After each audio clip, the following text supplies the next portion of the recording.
دا یو ورو سوال کړی دی چې زما پلار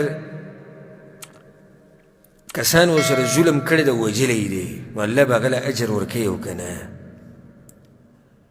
الجواب اسلام دې خبرې له ډېر سخت اهمیت ورکړی د مسلمان د وینې عزت کول او مسلمان په ناحقه وجل په لویو ګناهونو کې لویه ګناه ده ومن يقتل مؤمنا متعمدا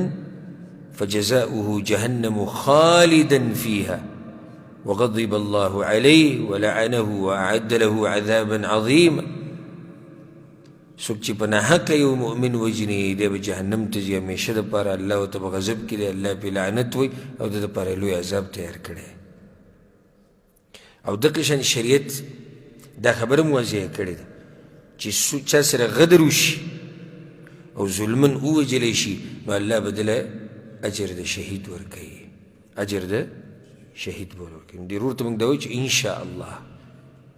شهید دا ټاپه به ګورې داسې یقیني نه لګوئ ګورې موږ څه به وایو انشاءالله چې الله به ستا پلار له د شهادت اجر ورکوي خو دلته دا فایده یاده کوي ګورې شهید په دوه قسمه یو هغه شهید دی چې شهید دی په دنیا کې او شهید دی په آخرت کې یعنی د دنیوي احکامو کې هم شهید دی آخرت کې هم او یو هغه دی چې اخروي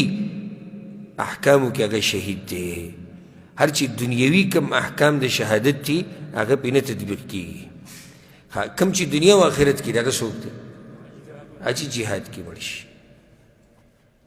د هغې نه علاوه اوس داسې شهید چې لکه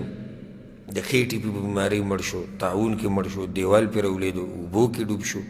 اور کې وسوځېد چا ظلمن ووجو د مال په دفاع کې مړ شو د بچو په دفاع کې مړ شو